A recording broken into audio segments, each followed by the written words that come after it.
Hey everyone, welcome back to Quick Learn. Today, we're going to learn about dynamic routes in Next.js, explained in the simplest way possible. Whether you're a beginner or just starting with Next.js, this video will help you understand how dynamic routes work using a product listing example. Let's dive in. In Next.js, dynamic routes allow you to create pages where the URL changes based on data. For example, here we have 3 routes, /products. This shows a list of products like product 1, product 2.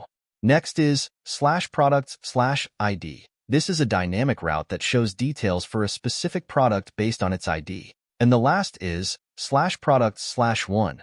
This is an example of a dynamic route in action, displaying details for product 1. Let's create our products folder in the app folder. Now we create page in the products folder. Let's create functional component to render the product list in the browser.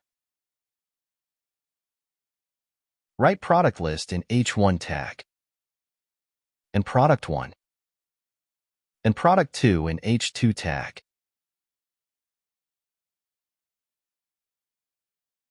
Now run the app. Copy the link and paste it to the browser. Add /products. The product list is rendering in the browser. Now, create dynamic route folder.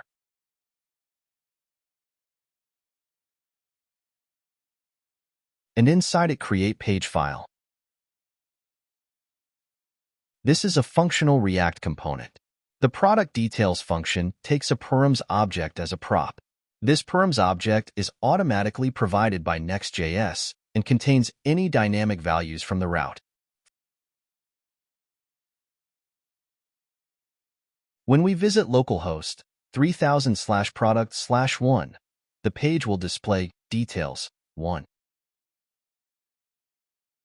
If we change the URL to localhost 3000/product/2, the page updates automatically to details 2. This is the power of dynamic routes in Next.js.